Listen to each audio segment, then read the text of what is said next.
नमस्कार दोस्तों, स्वागत है हमारे इस यूट्यूब चैनल पर। आज हम लोग देखेंगे वैदिक संस्कृति का जो बहुत सारा तथ्य है उसको। और इससे पहले हम लोगों ने हड़प्पा संस्कृति देखा था। तो चलिए आज चलते हैं बिना देर किए हुए वैदिक संस्कृति की ओर और इससे जुड़े तथ्य की ओर। तो वैदिक शब्द जो है वेद से बना है। और यहाँ पर आप देख सकते हैं वेद का अर्थ है ज्ञान। तो वेद का अर्थ क्या होता है? विद धातु से बना है, इसका अर्थ होता है ज्ञान। आर्य संस्कृति भाषा का शब्द है जिसका अर्थ होता है श्रेष्ठ। तो आर्य जो है उसका मतलब होता है श्रेष्ठ। आर्यों का मूल निवास स्थान के बारे में सिद्धांत जो हैं वो बहुत सारे जो विद्वान हैं उनके द्वारा दिए गए हैं और ये लगातार पूछता भी है एग्जाम्स वगैरह में। सप्त सैंधव प्रदेश जो है इसका जो थ्योरी है डॉक्टर संपूर्णानंद और डॉक्टर अवनीश चंद्र दास ने दिया। ब्रह्मर्षि देश जो है गंगानाथ झा ने कहा कि आर्य का जो मूल स्थान है ब्रह्मर्षि देश है। आर्य का मूल स्थान कश्मीर को जो है डॉक्टर एल.डी. कल्ला ने बताया, कश्मीर या हिमालय क्षेत्र को। देविका प्रदेश जो है डॉक्टर एस त्रिवेदी ने बताया। तिब्बत क्षेत्र जो लगातार पूछा जा रहा है एग्जाम में आजकल, वो दयानंद सरस्वती और पार्टीजर ने बताया था। तो तिब्बत जो क्षेत्र है आर्यों का मूल स्थान था, ऐसा कहना था दयानंद सरस्वती का। उत्तरी ध्रुव जो है बाल गंगाधर तिलक ने बताया, संस्कृत के विद्वान आदमी थे और इन्होंने गीता रहस्य नामक पुस्तक भी लिखी है। और फ्रीडम मूवमेंट जो था उसमें इनका बहुत ही महत्वपूर्ण योगदान है। यूरोप में हंगरी तथा डेन्यूब नदी का किनारा, ये डेन्यूब नदी है जो सबसे ज़्यादा 11 कंट्री से होकर गुजरती है, एकमात्र नदी है। तो यूरोप में हंगरी और डेन्यूब नदी का जो है किनारा, ये डेन्यूब नदी के किनारे मतलब बसावट था आर्यों का, ये कहना है पी गाइल्स का। और पश्चिम एशिया में बैक्ट्रिया जो आजकल जिसको ज़्यादा तवज्जो दिया जाता है इस थ्योरी को, ये मैक्स मूलर का देन था। तो ये है आर्यों का मूल सिद्धांत से जुड़ा हुआ कुछ तथ्य। आगे चलते हैं। एशिया माइनर या पश्चिमी एशिया में आर्य संस्कृति के प्रभाव के प्रमाण मिलते हैं। क्या क्या है एशिया माइनर या पश्चिमी एशिया में आर्य संस्कृति का प्रमाण? तो पहला तो है बोगजकोई का अभिलेख जो 1400 ईसा पूर्व का है। यहाँ पर जो है 4 देवताओं का जिक्र है, इंद्र, मित्र, वरुण और नासत्य का जिक्र है। ये आधुनिक तुर्की में पड़ता है। कहाँ पड़ता है? तुर्की, जिसकी राजधानी अंकारा है, जो एक इस्लामिक कंट्री है। बोगजकोई से ही कीकुली नामक एक मितनी लेखक का ग्रंथ मिला है। तो बोगजकोई से और क्या मिला है? कीकुली नामक एक मितनी लेखक का ग्रंथ। ठीक है, ग्रंथ का नाम है कीकुनी और मितनी लेखक मतलब मितनी एक प्रदेश है, वहाँ का लेखक का ग्रंथ मिला है। वैदिक काल का जो अवधि है, जो समय है, वो क्या माना जाता है वो हम देखेंगे। यहाँ पर 1500 से 600 ईसा पूर्व को वैदिक काल माना जाता है। ऋग वैदिक काल जो है 1500 से 1000 ईसा पूर्व और उत्तर वैदिक काल 1000 से 600 ईसा पूर्व। ऋग वैदिक काल में जो है लोहे का उल्लेख नहीं है। उत्तर वैदिक काल में लोहा आया। जैसा कि आप जानते हैं कि एटा अतरंजी खेड़ा उत्तर प्रदेश में पहला बार लोहा का प्रमाण मिला है। उच्च सीमा जो है 1000 ईसा पूर्व है और निम्न सीमा जो है 1500 ईसा पूर्व है। उत्तर वैदिक काल का देखेंगे तो 1000 से 600 ईसा पूर्व लोहे का जिक्र जो है मिला है। एटा का अतरंजी खेड़ा 1000 ईस्वी पूर्व का। और भारत में द्वितीय नगरीय क्रांति का जो है जन्म उत्तर वैदिक काल में हुआ है। पहली नगरीय क्रांति माना जाता है हड़प्पा सभ्यता को। ऋग वैदिक कालों में आर्यों का जो भौगोलिक क्षेत्र था उसको हम लोग देखते हैं। तो अफगानिस्तान की चार नदियों का सप्त सैंधव के 7 नदियों से घिरा यह क्षेत्र था। अफगानिस्तान में 4 नदियाँ और सप्त सैंधव का ये भारत का 7 नदी जो है, इसमें जो टोटल नदी थे वो यहाँ पर दिया हुआ है। कुंभा को काबुल बोलते हैं, कुर्मू को कुर्रम पहले बोला जाता था, गोमती को गोमल, सुवास्तु को स्वात, सिंधु सरस्वती और सतलज को सतुद्री बोला जाता था, व्यास को बिपाशा बोला जाता था, रावी बोला जाता था परुष्णी को, वितस्ता झेलम को और चिनाब को अस्किनी बोला जाता था। ये पुराना नाम है और नया नाम भी है साथ में। तो यहाँ पर आप देख सकते हैं। चलते हैं दूसरे पेज की तरफ। अब देखते हैं नदियों का उल्लेख कितना बार हुआ। तो ऋग्वेदा में गंगा का जो है 1 बार उल्लेख हुआ, यमुना का 3 बार, सिंधु का सबसे ज़्यादा और सरस्वती का सबसे पवित्र नदी के रूप में जिक्र है। तो अगर पूछेगा सवाल कि सबसे ज़्यादा किस नदी का ऋग्वेद में जिक्र है, तो सिंधु नदी का। और सबसे पवित्र नदी के रूप में किसका जिक्र है, तो सरस्वती नदी का। उत्तर वैदिक आर्यों का भौगोलिक क्षेत्र देखते हैं क्या था। इस काल में आर्यों का क्षेत्र विस्तार गंगा यमुना दोआब तक हो गया, जो है गंगा यमुना की तरफ में खिसका धीरे धीरे आर्यों का जो है विस्तार क्षेत्र। इस देश का नाम उन्होंने ब्रह्मर्षि देश रखा, इसलिए ब्रह्मर्षि थ्योरी भी है जो दिया गया है, माना जाता है विद्वान के द्वारा कि ये मूल स्थान था उनका। वैदिक नदी, वैदिक संहिताओं में 31 नदी का जिक्र, जिनमें 25 नदियों का जिक्र अकेले ऋग्वेद में है। तो वैदिक संहिता बहुत सारे हैं, वैदिक वेदांग है, फिर उपनिषद है, मतलब उपनिषद है, फिर और ब्राह्मण ग्रंथ अरण्यक वगैरह भी हैं। तो उसमें टोटल 21 नदियों का जिक्र है, जिसमें से 25 अकेले ऋग्वेद में है। ऋग्वेद में विपाशा नदी का उल्लेख नहीं है, यानी कि व्यास नदी का जो जिक्र है वो नहीं है। तो याद रखना है, क्वेश्चन पूछा जाएगा कि ऋग्वेद में किस नदी का जिक्र नहीं है, तो व्यास नदी का जिक्र नहीं है, विपाशा बसु का जिक्र उसमें नहीं है, ऐसे याद रख सकते हैं आप। वैदिक साहित्य, वेद, ब्राह्मण्य ग्रंथ, आरण्यक और उपनिषद को वैदिक साहित्य कहा जाता है। ऋग्वेद के बारे में चलते हैं, कुछ हम लोग जानकारी लेते हैं। ऋग्वेद जो है 10 मंडल, 1028 सूक्त, 10,580 मंत्र, गायन करने वाला को होत्री कहा जाता था, जो ऋग्वेद का गायन करता था। इसके जो है संकलन करता है महर्षि कृष्णदेवपायन वेदव्यास। 3 पाठ है, शाकल, बाल्यखिल, वास्कल। ऋग्वेद का है, ऋग्वेद एवं ईरान की जैन अवस्था में समानता है। ब्राह्मण ग्रंथ कौन कौन से हैं ऋग्वेद के, तो ऋग्वेद में 2 ब्राह्मण ग्रंथ हैं, ऐत्रेय और कौशितकी। तो पूछता है कि ऋग्वेद के ब्राह्मण ग्रंथ कौन कौन से हैं, तो ऐत्रेय और कौशितकी। आरण्यक भी जो है, आरण्यक ग्रंथ ऋग्वेद का, वो ऐत्रेय और कौशितकी ही है। उपनिषद जो है वो 2 है, ऐत्रेय और कौशितकी। तो ऐत्रेय और कौशितकी को आप याद रखिएगा, ऋग्वेद से जुड़ा हुआ है। सामवेद की तरफ चलेंगे तो सामवेद का अर्थ है, साम का अर्थ है गायन। इसके गायन करने वाला को उद्गाता कहा जाता है। जैसे ऋग्वेद के गायन करने वाला को होत्री कहा जाता है, उसी तरीके से सामवेद के गायन करने वाला को उद्गाता कहा जाता है। सप्त स्वरों की जननी कही जाती है सामवेद को। और 3 शाखाएं जो है, कौथुम, रामणनीय और जैमिनीय, ये 3 शाखाएं हैं। ब्राह्मण ग्रंथ का अगर हम लोग जिक्र करते हैं तो तांडे और जैमिनीय सामवेद के ब्राह्मण ग्रंथ हैं। आरण्यक ग्रंथ जो है जमीनीय और छांदोग्य, छांदोग्य का नाम बहुत ही आएगा बाद में भी, तो छांदोग्य को आप देख सकते हैं, ये सामवेद का आरण्यक ग्रंथ है। उपनिषद में क्या क्या है, छांदोग्य और जैमिनी उपनिषद है। कृष्ण का सर्वप्रथम जो जिक्र है वो छांदोग्य उपनिषद में किया गया है। तो क्वेश्चन आता है, कृष्ण का सर्वप्रथम जिक्र कहाँ किया गया है, तो छांदोग्य उपनिषद में। और आरुणि और श्वेत केतु के संवाद का जो जिक्र है, ये भी जो है, आरुणि एक शिष्य था, श्वेत केतु गुरु थे उसके, तो इनका भी संवाद का जो जिक्र है वो सबसे पहले इसी ग्रंथ में आता है, छांदोग्य उपनिषद में। तो उपनिषद का मतलब होता है समीप बैठना, उप मतलब समीप, निषद मतलब बैठना, तो ये इसका मतलब होता है। तो जंगलों में समीप बैठकर गुरु से ज्ञान लेते थे वेदों का, तो उसको फिर बाद में जो है लिखे खुद से, तो उपनिषद कहा गया। उपनिषद की एक धारा है और ये एक रिसर्च पेपर है कह सकते हैं वेदों पे। यजुर्वेद जो है यह कर्मकांडीय वेद है। गायन करने वाला को अर्धवीव कहा गया है। जैसे उद्गाता कहा गया है सामवेद को के गायन करने वाला को, यजुर्वेद के गायन करने वाला को अर्धवीव कहा गया है। इसकी 2 शाखाएं हैं, शुक्ल यजुर्वेद और कृष्ण यजुर्वेद। आगे देखते हैं ब्राह्मण ग्रंथ इसके, तो शतपथ ब्राह्मण यजुर्वेद से जुड़ा हुआ है।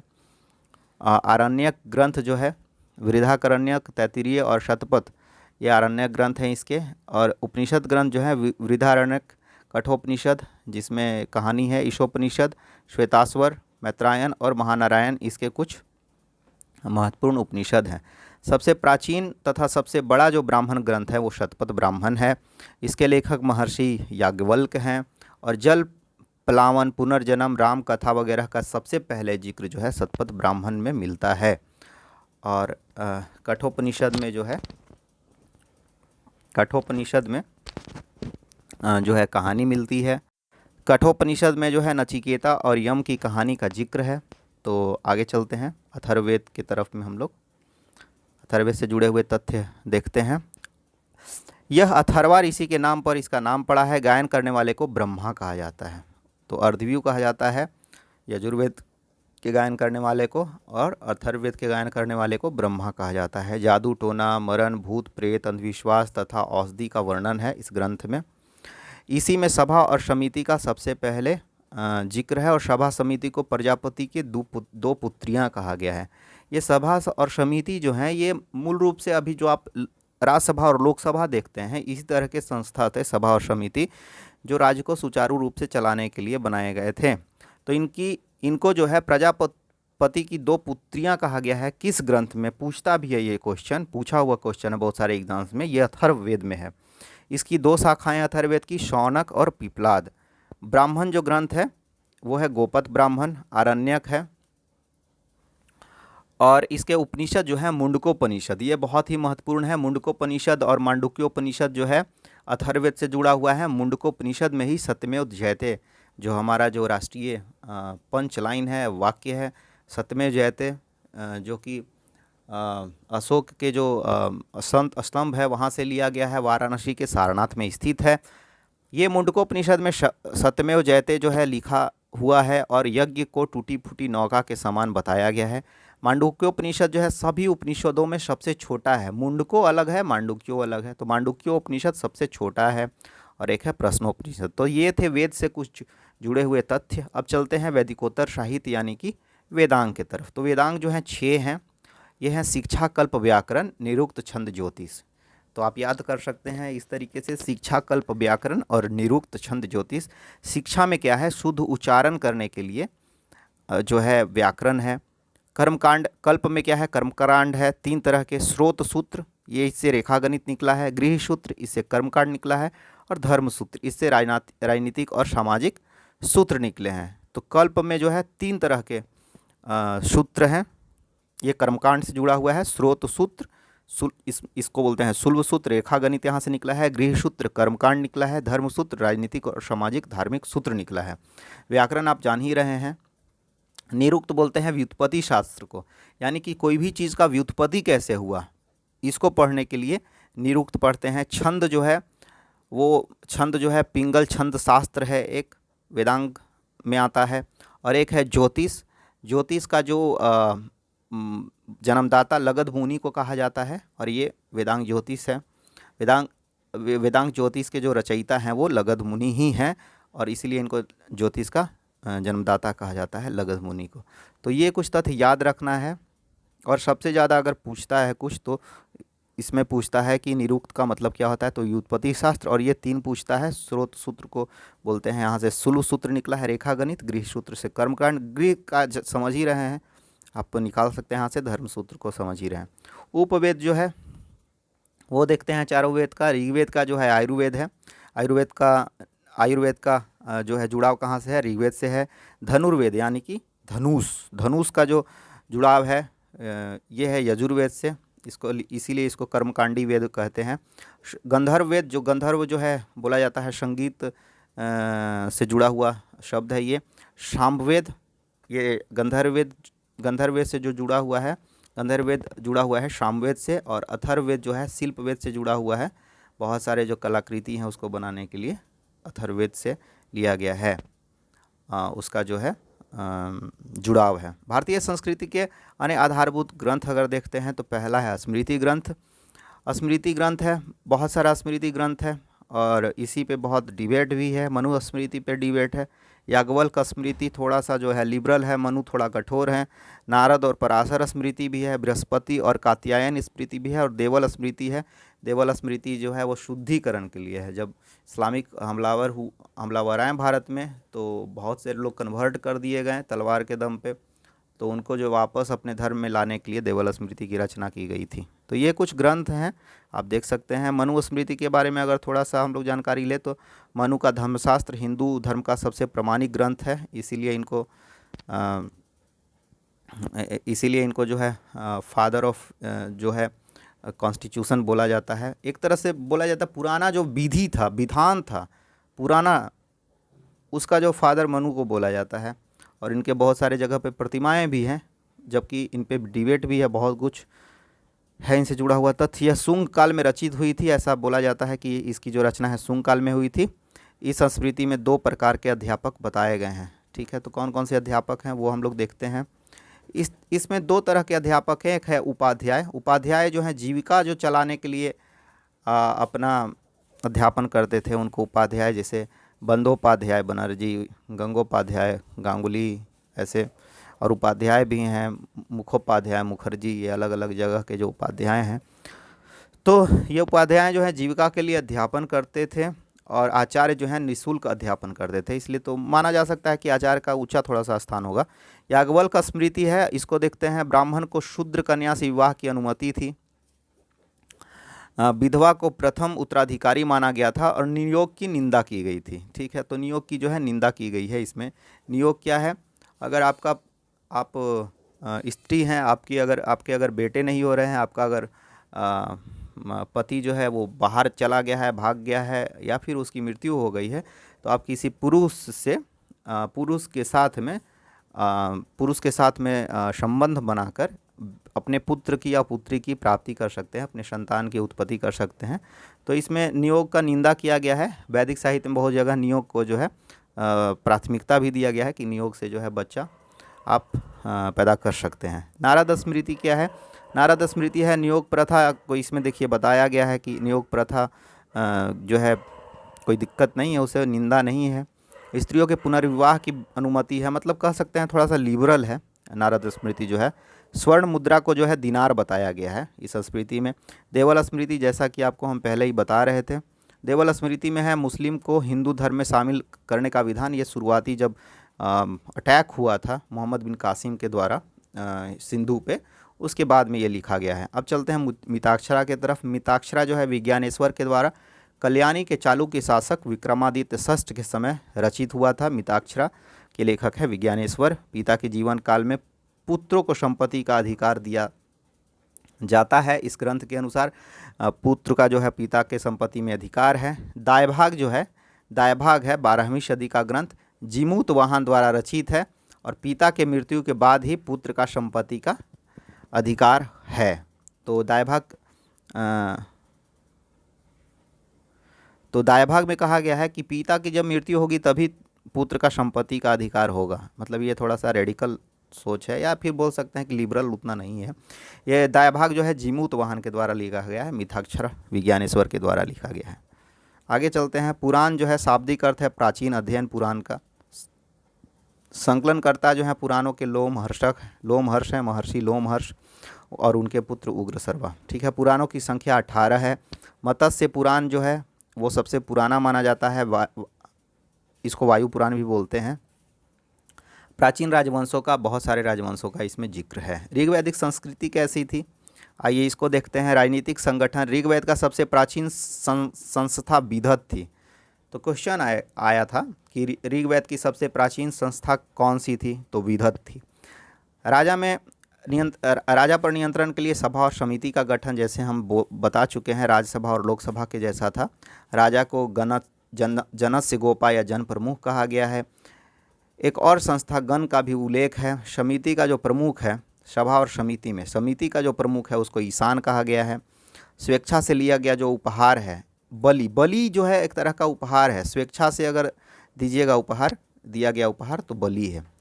तो इस तरीके से सामान्य तौर पे जो है सामाजिक जो संरचना है वो कुछ इस तरह से था। जन था पहले, परिवार 20, फिर ग्राम, फिर कुल गृह। मतलब इधर से चलिए, कुल पहले था, फिर ग्राम बना, फिर 20 बना, फिर जन बना। तो इस तरीके से सामाजिक संरचना था। आगे चलते हैं। ऋग्वेद में सबसे ज़्यादा जो बार जो जिक्र हुआ है वो जन शब्द का उल्लेख हुआ है 275 बार। तो ऋग्वेद में सर्वाधिक शब्द का जिसका उल्लेख हुआ है वो है जन, 275 बार। ऋग्वैदिक प्रथम संघर्ष जो है यव्यावती नदी के किनारे हड़प्पा नामक स्थान पर तुर्वस, विचिविन तथा सृंजयों के संघर्ष हुई और इसमें सृंजयों का विजय हुआ। तो यव्यावती नदी के किनारे हड़प्पा नामक स्थान पर, जो कि पंजाब में पड़ता है, तुर्वस, विचिविंत और सृंजयों के बीच में संघर्ष हुआ। इसमें सृंजय जो हैं विजय हुए।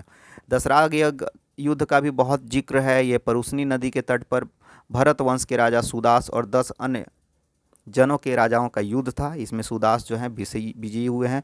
तो यव्यावती वाला नदी में सृंजय विजयी हुए और परुष्णी वाले में सुदास विजयी हुए। ऋग्वेद के 7वें मंडल में दशराग युग का उल्लेख है। पूछता भी है कि ऋग्वेद के किस मंडल में दशराग युग का उल्लेख है, दूसरी, तीसरी, 7वीं, 10वीं, तो 7वीं मंडल में। ठीक है। राजा के पदाधिकारी कौन कौन से होते थे? तो पहला है पुरोहित।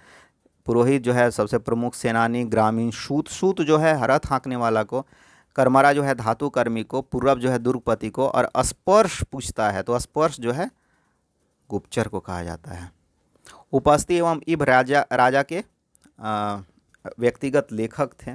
उपस्थिति एवं इभ्य जो थे वो राजा के एक तरह से बोल सकते हैं कि व्यक्तिगत लेखक हुआ करते थे, सचिव एक तरह से बोल सकते हैं। नागरिक सेना को मिलिशिया कहा जाता था।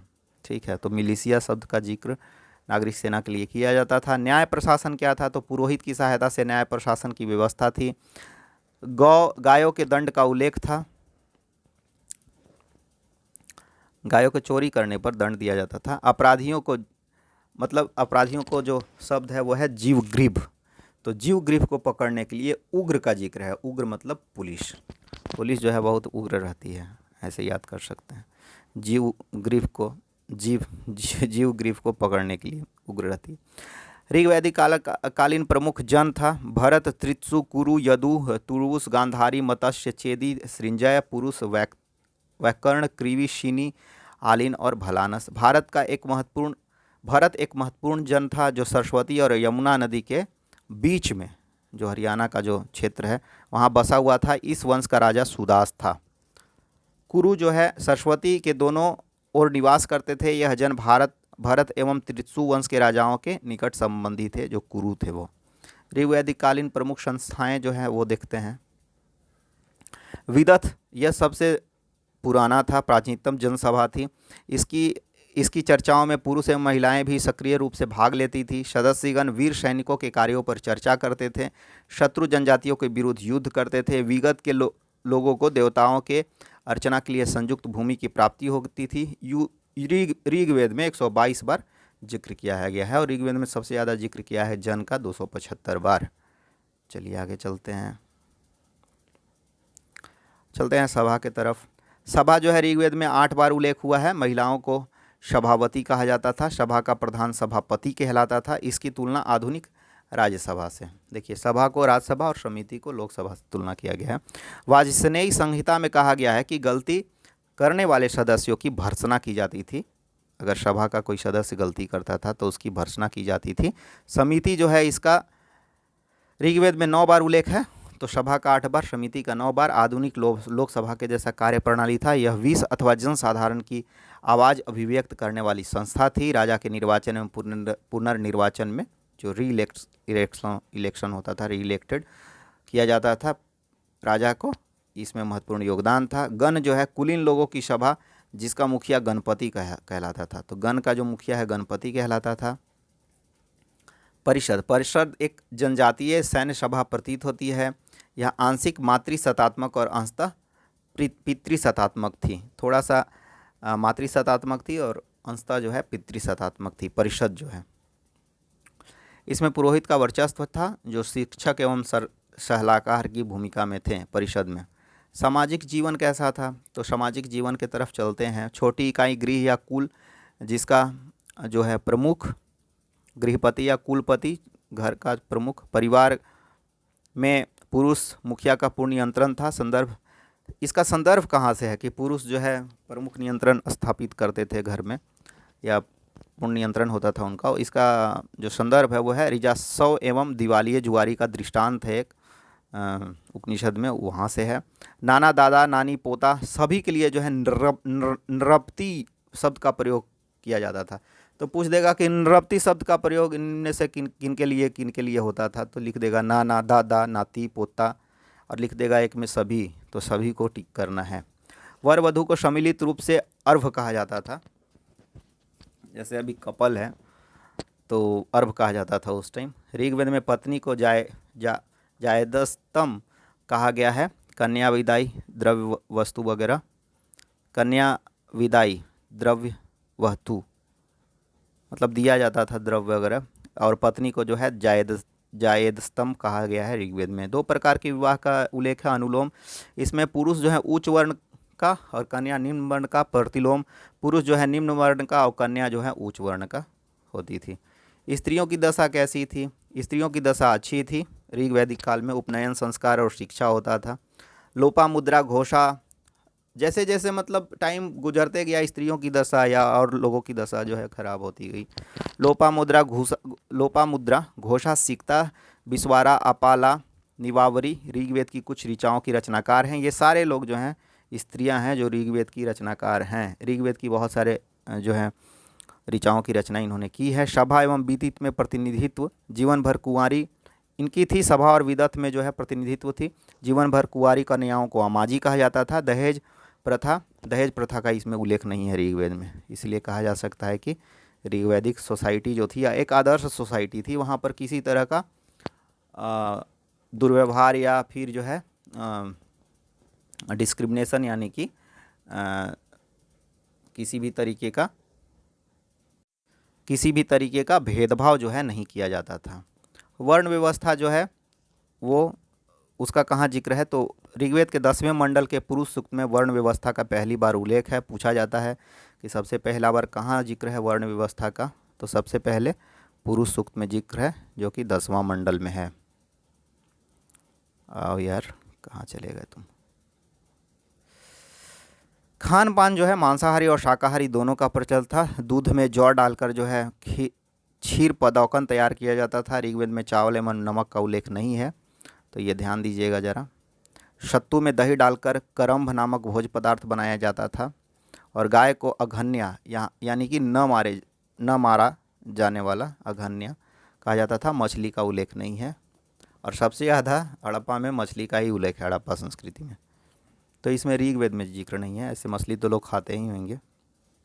वस्त्र जो है 3 तरह का वस्त्र था। नीवी जो सबसे निचला हिस्सा में पहना जाता था, नी से निचला, और वी तो इसे समझ सकते हैं कि निचला हिस्सा में नीवी।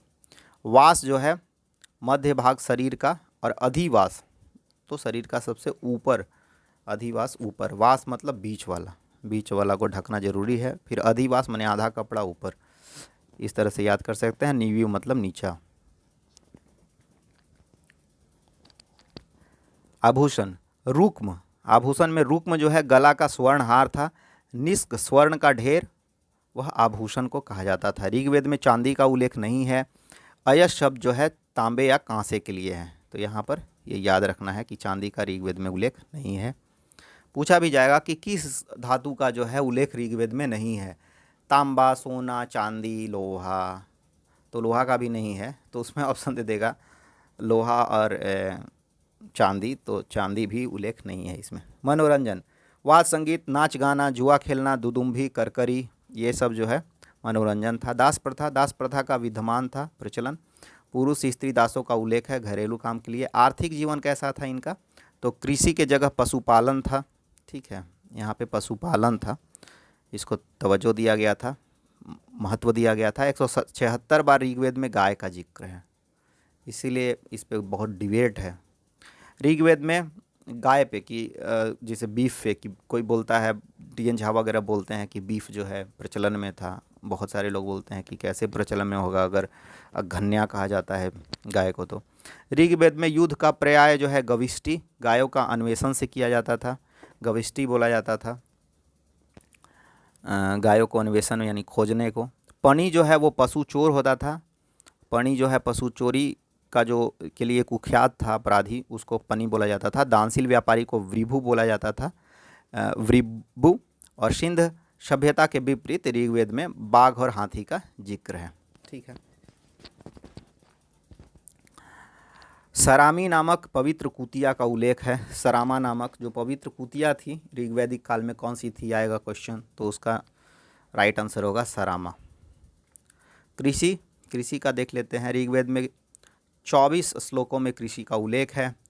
कृषि हेतु चवर्णी शब्द का उल्लेख है, चर्षिणी शब्द का, जुता हुआ खेत को क्षेत्र, उपजाऊ भूमि को उर्वरा, जो अभी उर्वरा बोलते हैं, जमीन का पट्टी को बोलता है खिल्य, और परती या ऊसर भूमि बोला जाता था। हल को लांगल, बैल को जो है वृक, हलवाहा को किवास, यौ को जौ, और इस तरह के अनाज का उल्लेख है। 2 प्रकार का जल है, स्वयंजा, स्वयंजा मैंने स्वयं से जो बारिश हो उसको वर्षा का जल, तालाब जल, खनित्रमा बोलते हैं जिसको खोद कर, खान शब्द जो खोद कर निकाला जाए, इसको खनित्रमा कहते थे। ऋग्वेद के 10वें मंडल में खेती प्रक्रिया का उल्लेख है। अनाज नापने के बर्तन को उर्दर कहा जाता था। तो जो बर्तन होता था अनाज जिससे नापा जाता था उसको जो है उर्दर कहा जाता था।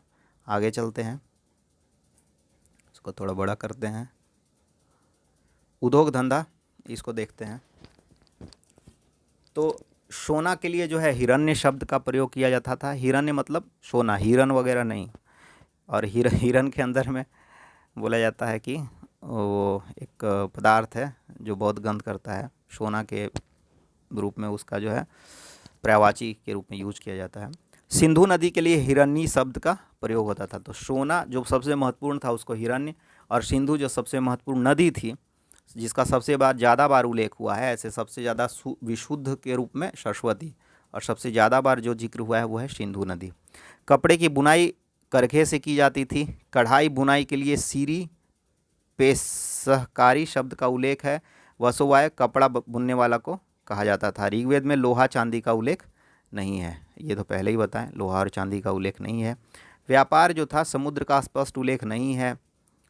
व्यापार वस्तु विनिमय पर आधारित है, बार्टर सिस्टम था।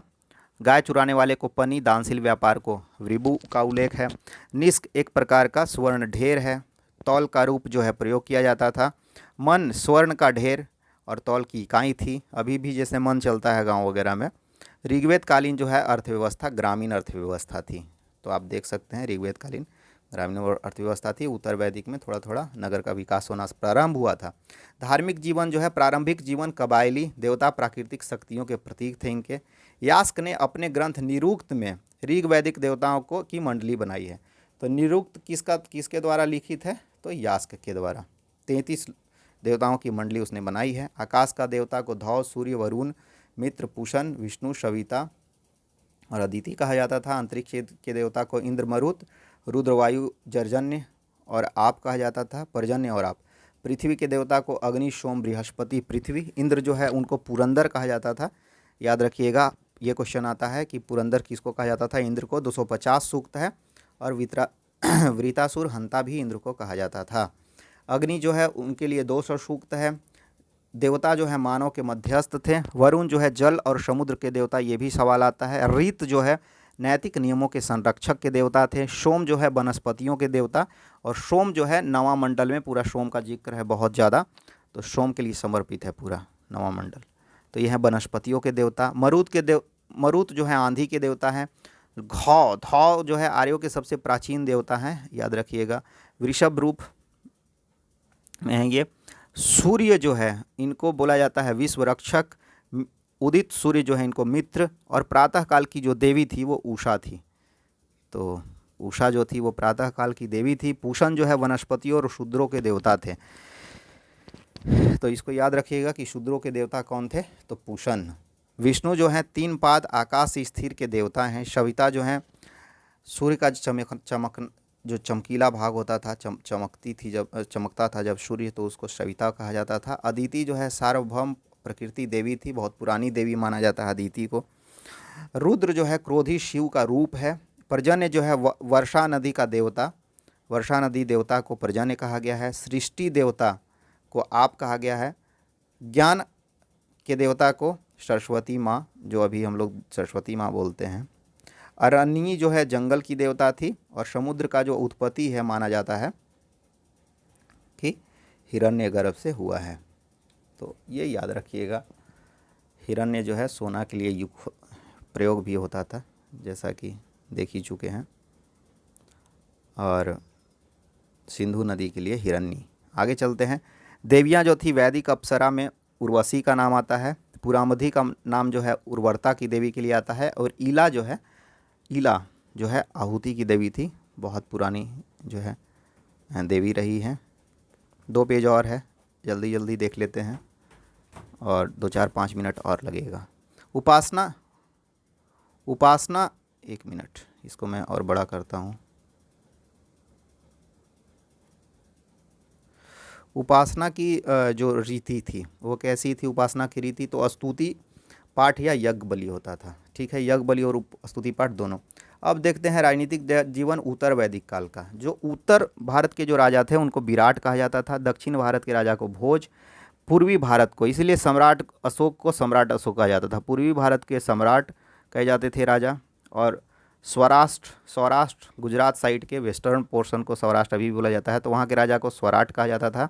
और जो सारे लोगों का राजा था उसको महापद्मनंद, जैसे महापद्मनंद का नाम आता भी है, तो महापद्मनंद कहा जाता था या एकराट कहा जाता था।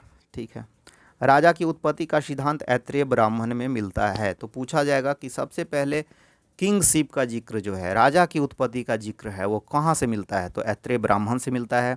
अथर्ववेद में राजा परीक्षित का उल्लेख है, जो मृत्यु लोक के देवता थे। राजा परीक्षित जो है अभिमन्यु के पुत्र को कहा जाता है।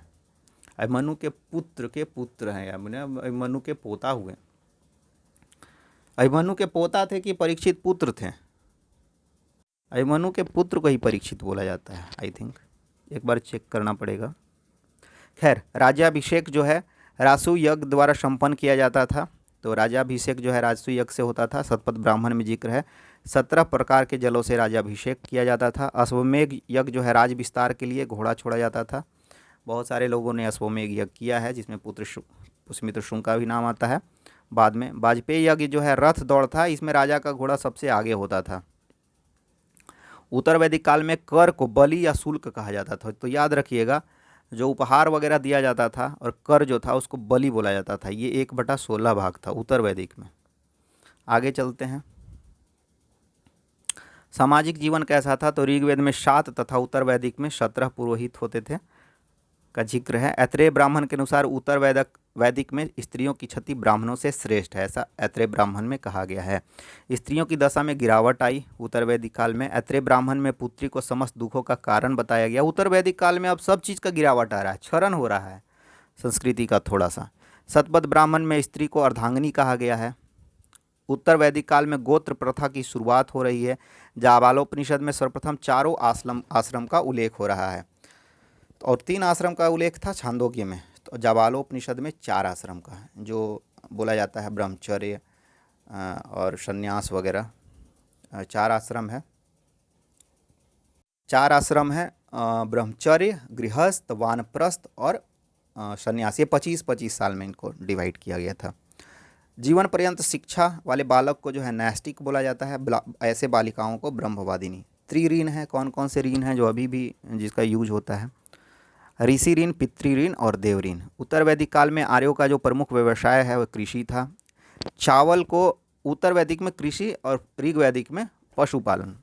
चावल को ब्रीही, गेहूं को गोधूम और धान को शाली कहा जाता था।